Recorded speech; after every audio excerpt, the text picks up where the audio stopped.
Hello, my name is Treshawn. This is my second video of my 5 sources.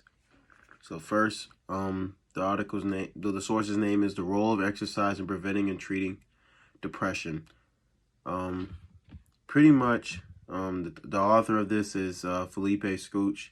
He graduated from the University of Federal Rio Grande do Sul from the Department of Methods and Sports Technique, which pretty much relates to, well, obviously relates to exercise because of the sports technique. But pretty much to summarize the source, depression has become a global burden, and the antibiotics that individuals take may not be effective. And the study goes on to test that correlation between whether there was a correlation between depression and physical activity. And the quote from this was, recent evidence using data from the Brazilian National Health Survey accounting for 59,399 individuals demonstrated that a lack of physical activity for leisure was associated with depression in young males. And pretty much they came to this conclusion when they pretty much found that a lack of taking meds was just as effective as a lack of physical activity, which is pretty insane if you ask me. And then the next source we're going over is pretty much the relation between childhood physical activity levels and their adulthood earnings. So pretty much this is a study. And the author of this is Kari Jana. So this is not in the country currently. She actually works at the Research Center for Sports and Health Sciences over in can I remember right now? I believe it was, I want to say, I do not remember.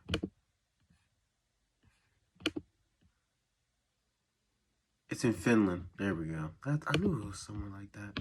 But pretty much, to summarize the source, the study's purpose was, like I said, to see the association between childhood activeness in their childhood, obviously, with their future adulthood earnings, and pretty much they're pushing to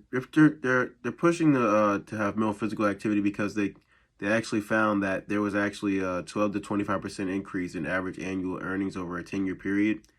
And a quote from this is actually, there is evidence that former high school and college athletes, as well as those who are physically active in adulthood, typically perform better in the labor market in terms of wages and employment.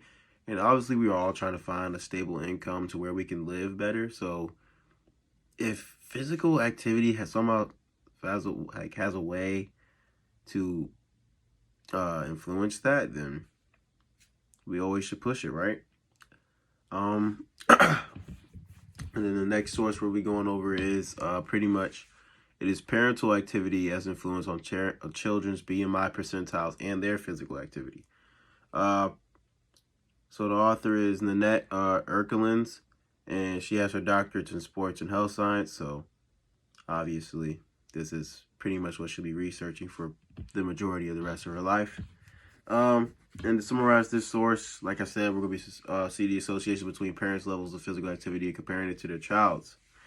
There was actually a major difference between active parents and their children's activeness compared to inactive parents. But say only one parent was active, it wasn't that much of a difference when it came between one parent being active and both parents being active. So one parent being active is just as slightly less as effective as both parents being physically active, and pretty much they came to this conclusion when they found that children's time spent, whether it was organized or non-organized, was calculated on the basis of parental responses about times per week and minutes per session. So pretty much this study was based off like what was clocked in by their parents, pretty much. And then the next source we'll be going over is the barriers to participation in physical activity and exercise among middle-aged and elderly individuals.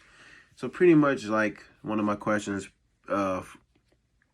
towards my topic of fitness was, do we really not have enough time? And So pretty much the author, Maria Justine, actually is going to go over this in this article, and pretty much she's allowed to speak up on this because she has her master's in sports science from the University of Science Malaysia. And pretty much the point of the study, like I said, was to see what the barriers was for, well, middle-aged individuals to elderly-aged individuals, pretty much from the age of 45 to 60 or like slightly above. And then pretty much they came to the conclusion that that either they don't, both parties actually, their highest percentage in barriers was actually just not enough time.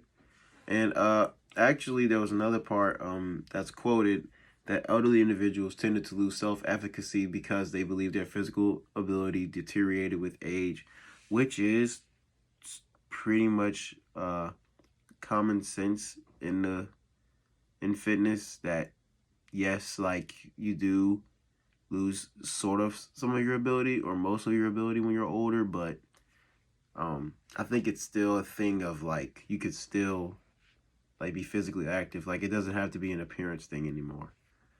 And then my final source is genetic factors associated with physical human activity. Are your genes too tight to prevent you from exercising?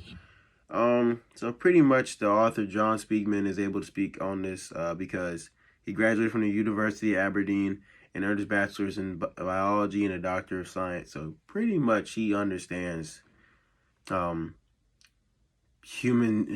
DNA, pretty much, and to a cellular level. And I think he also paired up with a few exercise science authors as well. And to pretty much summarize the source was, like I said, to find correlations between genetics and physical activity. After the study happened, it was determined that down the road, the aim of the study needed to be changed to aim to standardize the procedures used to measure in the context of trying to identify genetic causes. And pretty much they came to this conclusion because there was also many other studies for this to see like how genetics really play a part in physical activity. But like I said, they all failed, and they I guess, well, not guess, but they failed as well. I mean, they came up with pretty good data actually. It shows that it has like some effect, but not really, because it's kind of vague. But like I said, they believe that they needed to change the aim, and I think that'd probably be most beneficial to them. And that's my 5 sources for video 2. Thank you.